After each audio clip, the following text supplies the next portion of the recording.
Right. Michael made a fast start with those 4 goals, looked to be well on top, but how do you explain where it turned around from there? Certainly didn't see where the game was going to go, that's for sure, based on where it started.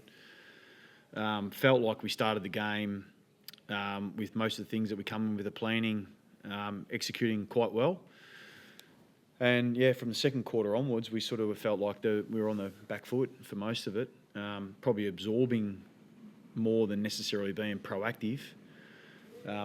Credit to Sydney, they're able to step up a few things in their game and probably started more around contest and certainly got the territory on the game, and that put us on the back foot, put us under pressure, and with, I guess, the inability to be able to absorb it, we're chasing the game a bit. We're chasing the game a fair bit for the rest of it. Yeah, you said you had your plans coming in. Was there anything in particular the Swans did that surprised you, that made it swing so much? No, not at the start. I mean, it was fairly felt it was fairly consistent, but I just dialed up the pressure really. Like it's they started to dial up what they were doing around the ball, and we weren't able to absorb it, and we couldn't create our own. So it's one thing for a team to turn it up, but you got to step it up yourselves. And that's the only answer. But their ability to be able to retain the ball and be able to find a teammate and release to the outside and then get the game in transition was sort of chasing a fair bit, as opposed to probably us lacking a little bit of ball security and getting some cheaper type turnovers and and then the ball's going back the other way again. The game really turned in the third quarter when the centre square bounced dominance. I think they kicked 3 goals, maybe 4 goals. They kicked 5 for the game, so that's something that clearly they looked at our game and sort of thought that's something they need to invest a bit of time in, and they executed extremely well. Obviously, a bit of a concern at half-time with Wearing coming off. Can you just give us an update on how he is? He's got a corky, so with all these ones, it's just really effectively how bad it is. So it's a bit of wait and see. But in terms of how significant it is, no, it's a corky, but you never know too sure what the actual damage to it is until maybe 48 hours later.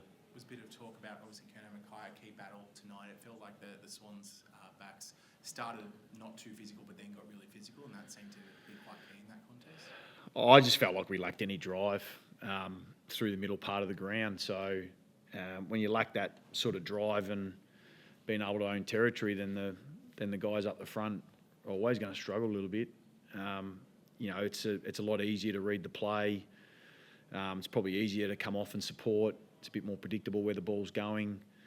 But it was pretty clear in terms of the game itself. It just wasn't us. It just wasn't our identity. We just didn't bring what we've brought to these contests, over the course of the last 12 months, and we fell well and truly short.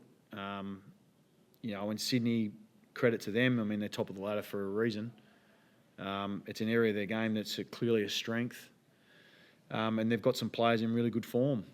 We felt like we sort of had the match up a little bit on Heaney early, but then Warner got off the hook, and we tried to then shift over to him, and then Heaney got off the hook. So that's what good midfields do. They cover for one another. If one's not having the best day, then even though he's still quite sound, somebody else steps up.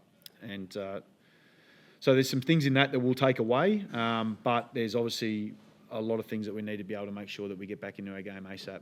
We've seen James Jordan go to a few players over the last month or so, and he obviously went to Sam tonight. Was that obviously a matchup you're expecting, and were you hoping that might be something you might be able to get on top of a little bit more? Yeah, we'd come in sort of thinking that Walshy would get a little bit more attention, and obviously seeing some of the roles that he's had in more recent times, sort of suspected that he might be the guy that did that. There's a few little mechanics in there that we can do better.